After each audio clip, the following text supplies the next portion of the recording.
Salve a tutti ragazzi, benvenuti in questo nuovo video. Come potete vedere alle mie spalle non ci sta una planetaria, una cucina, un tavolo da lavoro, ma c'è un pianoforte. Perché il pianoforte?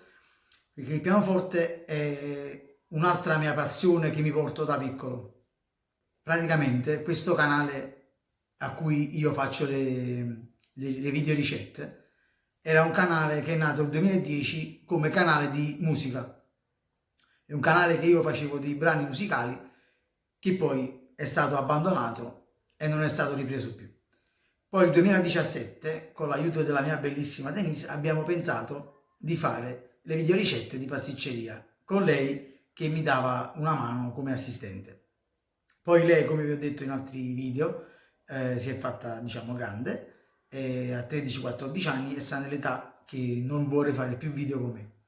Quindi, come potete vedere, nei video compaio da solo e sto continuando a fare le ricette.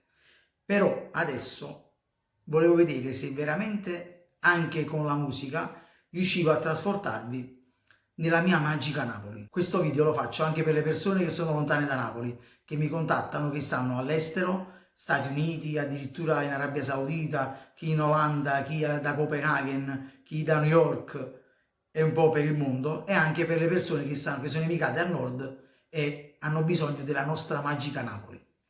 Vediamo un po' se riesco a trasportarvi nei vicoli di Napoli con questa canzone.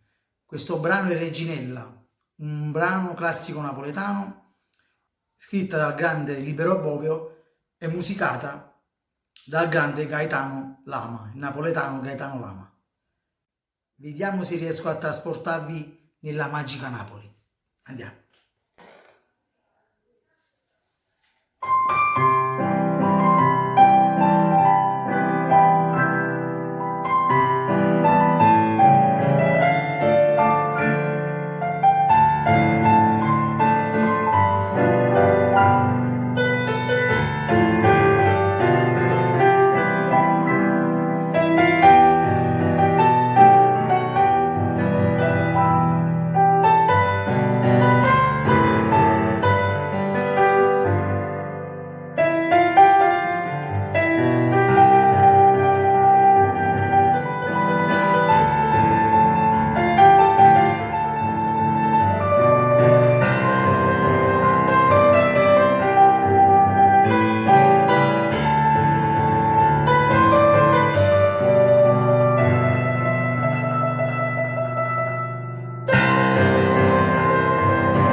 Ragazzi, se vi è piaciuto questo video mi raccomando lasciate un like, iscrivetevi al canale e per chi non lo sa questo è un canale di video ricette per pasticceria napoletana.